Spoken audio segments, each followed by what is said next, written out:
Hello dear student, welcome to the learner point. जैसा कि आपको पता है कि अपने class 11th biology chapter number 2 start कर रखा है।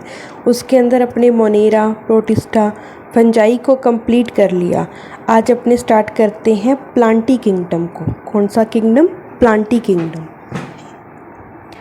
प्लांटी किंगडम का हिंदी में नाम होता है पादप जगत। क्या नाम है? पादप जगत। पादप जगत में वे सभी जीव आते हैं जो यूकैरियोटिव और जिनमें क्लोरोफिल होता है। प्लांट्स की क्या विशेषता है कि उनके अंदर क्या प्रेजेंट है?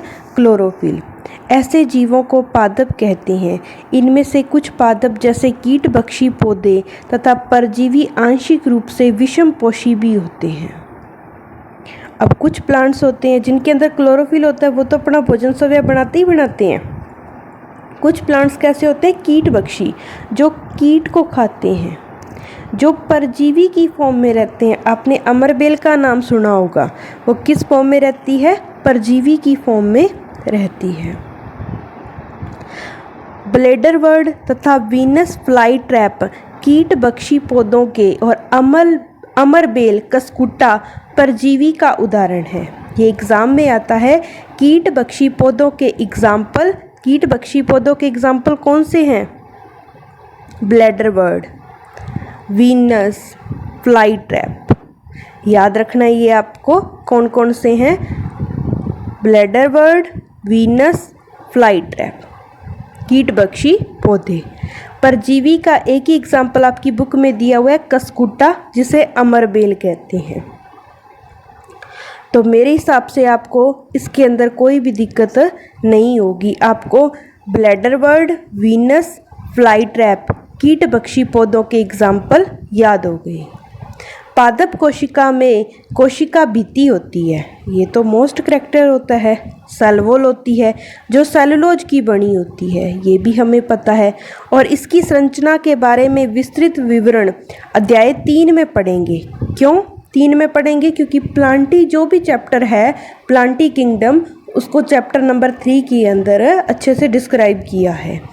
प्लांटी जगत में क्या क्या रखे गए हैं? एल्गी। तो अब कभी भी कंफ्यूजन नहीं होना चाहिए कि एल्गी किसके अंतर्गत है। प्लांटी, ब्रायोफाइटा, टेरिडोफाइटा, जिम्नोस्पर्म और एंजियोस्पर्म आते हैं। तो प्लांट्स में क्या क्या आते हैं? Algae, bryophyta, pteridophyta, gymnosperm, angiosperm. याद भी ऐसे ही करते होते हैं। Algae, bryophyta, pteridophyta, gymnosperm and angiosperm. ये बढ़ता हुआ क्रम है प्लांट्स का। पादप के जीवन चक्र में 2 सुस्पष्ट अवस्थाएं द्विगुणित बीजाणु बनते हैं। स्पोर कैसे होते हैं? 2n उद्भिद तथा अगुणित युग्मकोद्भिद। n फेज भी बनती है और 2n फेज भी बनती है। 2n फेज होती है स्पोर वाली और n वाली होती है गैमीट वाली। इन दोनों में पीढ़ी अंकांतरण होता है। जनरेशन अल्टरनेशन कैसे होता है? पहले 2n फिर n फिर 2n फिर n।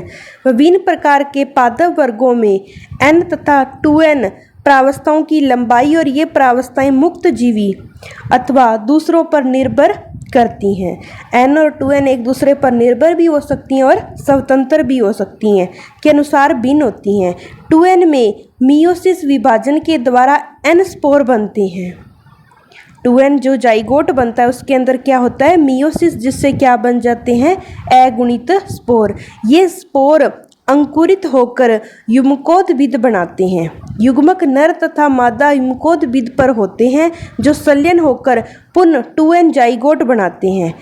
जाइगोट से युग्मनज से या जाइगोट से बीजाणु उद्भिद विकसित होता है। इस प्रक्रम को पीढ़ी या सदती अकांतरण कहते हैं।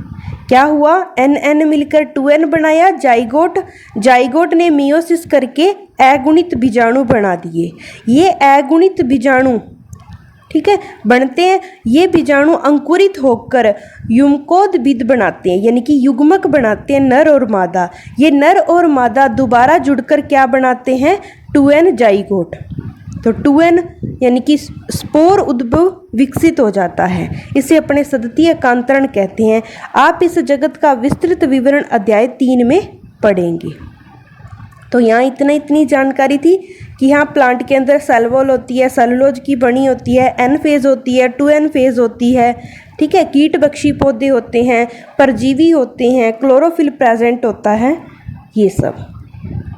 अब अपने करते हैं एनिमीलिया किंगडम।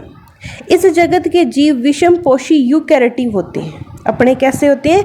विषमपोषी, जो बहुकोशिक और उनकी कोशिका में कोशिका भित्ति नहीं होती। ये भोजन के लिए डायरेक्ट और इनडायरेक्ट रूप से पौधों पर निर्भर होते हैं। अपने को ही देख लो, अपने किस पर निर्भर हैं? प्लांट्स पर। ये अपने भोजन को एक आंतरिक गुहिका में पचाते हैं और भोजन को ग्लाइकोजन अथवा वसा के रूप में संग्रहण करते हैं। हम अपने भोजन को कैसे स्टोर करते हैं? ग्लाइकोजन और फैट की फॉर्म में। इनमें प्राणी समपोषण अर्थात भोजन का अंतर्ग्रहण करना, समपोषण का मतलब होता है अंतर्ग्रहण, उनमें वृद्धि का एक निर्दिष्ट पैटर्न होता है और वे एक पूर्ण वयस्क जीव बन जाते हैं। डेवलपमेंट का पूरा एक प्रोसेस है ना अपने अंदर, सेम वही बातें, जिसकी सुस्पष्ट आकृति और माप होती है। अपनी होती है, आकृति भी है और माप भी है। उच्च कोटि के जीवों में विस्तृत संवेदी और तंत्रिका प्रेरक गति क्रियाविधि विकसित है। इनमें से अधिकांश चलन करने में सक्षम होते हैं, यानी कि लोकोमोशन कर सकते हैं। सारे अपने वाले करैक्टर बस अपने को देख देख के लिखना ही है। लैंगिक जनन नर तथा मादा के संगम से होता है और बाद में उसमें भ्रूण का विकास होता है। संघ के विभिन्न मुख्य अभिलक्षणों का विस्तृत वर्णन अध्याय 4 में किया गया है। 3 में प्लांट के बारे में बताया गया, 4 के अंदर एनिमीलिया किंगडम के बारे में बताया गया, तो वहाँ पढ़ेंगे इसे अच्छे से। अब उसके अलावा क्या है, कुछ वर्ड जैसे कुछ ऐसे होते हैं विषाणु। विषाणु ना तो अपने क्या लिविंग के अंदर रख सकते हैं, ना अपने नॉन लिविंग के अंदर रख सकते हैं। विषाणु यानी कि वायरस का ही कुछ पार्ट होता है, जिसे वायरोइड, प्रोसक, प्रियोन और एक लाइकेन पढ़ना है। विएक्टर द्वारा सुझाए गए 5 जगत वर्गीकरण में लाइकेन एवं अकोशिकीय जीवों जैसे वायरस, वायरोइड, प्रोसंक, प्रियोन का उल्लेख नहीं किया गया। आपने कहीं नहीं देखा कि वायरस को जगह मिली और लाइकेन को। इनका संक्षिप्त परिचय नीचे दिया गया है। हम सभी कभी ना कभी जुखाम और फ्लू से ग्रस्त होते हैं। क्या आप जानते हैं कि इसका वायरस कैसे प्रभावित करता है? वायरस का नाम वर्गीकरण में नहीं है क्योंकि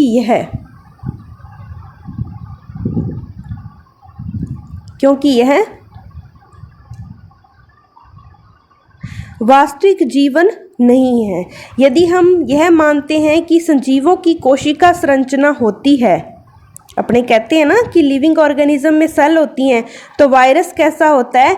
अकोशिकीय जीव, जिसकी संरचना सजीव कोशिका के बाहर रेवेदार होती है। एक बार जब ये कोशिका को संक्रमित कर देता है, तब ये मेजबान यानी कि होस्ट सेल की मशीनरी का उपयोग अपनी कॉपी प्रतिकृति बनाने में करता है और मेजबान को मार देता है। क्या आप वायरस को सजीव और निर्जीव कहेंगे? क्या कहोगे कि जब अपने होस्ट सेल से बाहर था तो ये नॉन लिविंग था, जैसे ही होस्ट सेल में आ जाता है तो ये होस्ट सेल की मशीनरी का उपयोग करके अपनी कॉपी तैयार कर लेता है, यानी कि लिविंग की तरह वर्क करता है। तो आप इसे क्या कहोगे? लिविंग के नॉन लिविंग, के लिविंग और नॉन लिविंग की कनेक्टिव लिंक कहोगे। वायरस का अर्थ होता है विष, पॉइजन, पॉइजन लिक्विड, विषैला तरल। ठीक है, यहाँ कुछ फैक्ट है, इसको अच्छे से लर्न करना है। डिमित्री इवानोवस्की 1892 ने तंबाकू के मोज़ेक रोग के रोगाणुओं को पहचाना था, जिन्हें वायरस नाम दिया। तो वायरस नाम किसने दिया था? इवानोवस्की। इन्होंने क्या किया, तंबाकू की जो पत्तियां थी ना, उसके ऊपर धब्बे बन गए थे, जिसे अपने मोज़ेक कहते हैं। इनका माप बैक्टीरिया से भी छोटा होता है, क्योंकि ये बैक्टीरिया प्रूफ फिल्टर से भी निकल गए थे। M.W. बेजेरिक 1892 में पाया कि संक्रमित तंबाकू के पौधों का रस स्वस्थ तंबाकू के पौधों को भी संक्रमित करने में सक्षम है। उन्होंने इस रस तरल को क्या नाम दिया गया? मोस्ट इंपॉर्टेंट है, कैटेजियम वाइनम फ्लूइडाइडम, यानी कि संक्रामक जीवित तरल। तो ये पूछा जाता है वायरस नाम किसने दिया था? इवानोवस्की ने। संक्रामक जीवित तरल नाम किसने दिया था? बेज़नेरिक, जिसने क्या बोला था? कैटेजियम वाइनम। और इवानोवेस्की ने वायरस नाम दिया था। नाम दिया WM स्टोनले 1935 में बताया कि वायरस को रेवेदार बनाया जा सकता है। इस रेवे में मुख्यतः प्रोटीन होता है। वे अपनी विशिष्ट मेजबान कोशिका के बाहर इनएक्टिव होता है। वायरस ऑब्लिगेटिव परजीवी है, इसके पास और कोई विकल्प नहीं है। अविकल्पी जीवी है, रेवे के रूप में बनाया जा सकता है। इसकी जो प्रोटीन होती है वो होस्ट सेल के बाहर इनएक्टिव होती है। ये बात बताने वाले कौन थे? अपने स्टेनलो। तो ये सारे पॉइंट याद रखने, किसने कब क्या क्या कहा। वायरस में प्रोटीन के अतिरिक्त आनुवंशिक पदार्थ भी होता है जो RNA अथवा DNA हो सकता है। किसी भी वायरस में RNA तथा DNA दोनों नहीं होते, एक ही होगा। ठीक है, RNA अथवा DNA दोनों नहीं होते। वायरस केंद्रक प्रोटीन, न्यूक्लियोप्रोटीन तथा इसका आनुवंशिक पदार्थ संक्रामक होता है।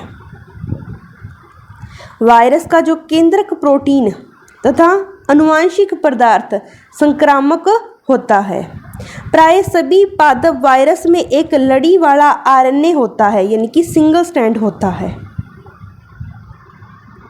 और सभी जंतु वायरस में अथवा दोहरी लड़ी यानी कि डबल स्टैंडर्ड RNA और DNA पाया जाता है। देखो कितनी अच्छी बात है। पादप वायरस होता है सिंगल स्ट्रैंड RNA। क्या होता है उसके अंदर? पादप वायरस में सिंगल स्ट्रैंड RNA। और जो अपने जंतु वायरस होते हैं वो सिंगल स्ट्रैंड वाले नहीं है, वो कैसे हैं? डबल स्टैंडर्ड RNA और DNA वाले हो सकते हैं।